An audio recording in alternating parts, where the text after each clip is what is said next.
Once upon a time in the land of Israel, there lived a young man named David. Do you know how he became famous? Well, let me tell you. One day, the Israelites went to war with their enemies, the Philistines.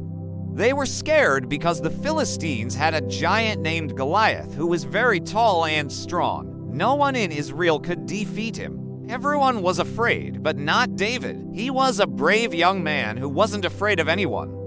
So when he heard Goliath challenging the Israelites, he stepped forward and said, "I will fight and defeat him." Everyone was shocked. They thought he was just a young boy who looked like a shepherd with a stick. How could he possibly beat a giant? But David was confident. He picked up 5 stones and with a slingshot, he hit Goliath on the head and the giant fell down.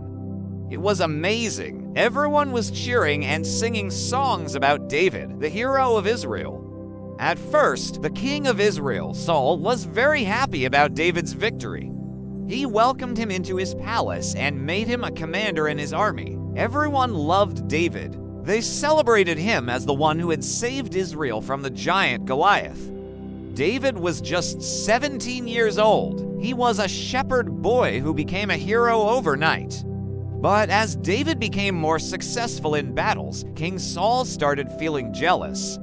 He became afraid that one day David would become so popular that the people would want him to be the king instead of Saul. And if that happened, Saul would have to leave the palace and no one would listen to him anymore.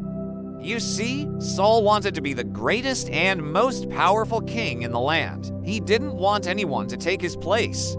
So he started thinking about ways to get rid of David. At first, he tried to be nice to David, but then he started getting angry and he threw a spear at him. David had to run away for his life. He became a fugitive. He ran away from the palace and hid in the caves and deserts. But wherever he went, more and more men joined him. They chose him to be their leader because they believed David would never let them down.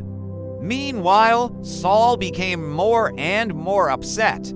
He couldn't believe that everyone loved David and wanted him to be king. Saul asked his son Jonathan, "Why do you love David? He is like a thorn in my side. I can't stand it anymore." "Jonathan, my son, why do you love him?" Jonathan answered, "Do you love me? If you do, then don't you see I love David too? He is my brother, the son of my father Jesse. Your servant loves him as much as you, O king. By your servant's life, he is more righteous than I. Yet the kingship is his and rightfully belongs to him. But tell me, Jonathan, what are the 2 things God has done for him?" Then Jonathan answered, "Is it not known throughout Israel that the Lord has chosen David to be king after me? Indeed, the Lord spoke to me this day, saying, 'I have found favor in your eyes, but you shall not be king over Israel.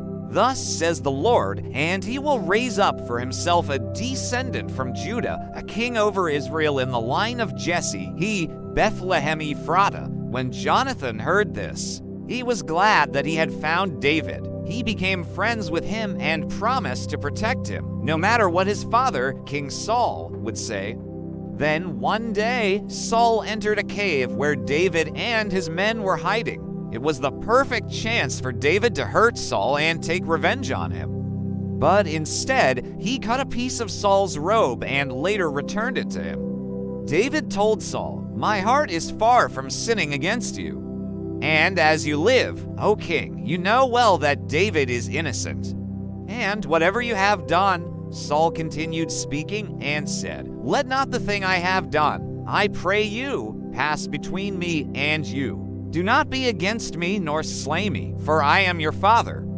Yes, I am your father, and you are my son. Even if you have judged me this day of wrongdoing, yet I cannot go against you. Why should I fear you any further?" Then David swore to Saul, "Your Majesty, your honor is safe in God. I have faithfully obeyed your behests. As one of your servants is so utterly devoted to you, O king, may Jonathan also be regarded by the king as one of his servants." Then Saul questioned Jonathan again, "Do you also hear these words from him? Which are you making him heir to you? Let me now speak freely to you. Do not be harsh to me, for I have been very zealous for him so that he might prosper in my stead, and I have found that he is indeed wise and prudent. Yet my kingdom is endangered and yours is secure. And he has treated me well, and I also loved him as myself. Oh, my son Jonathan, yes, you are to rule my kingdom. And so Jonathan felt reassured, and he came to hug and kiss David. Then they made a covenant before God, promising to be loyal to each other.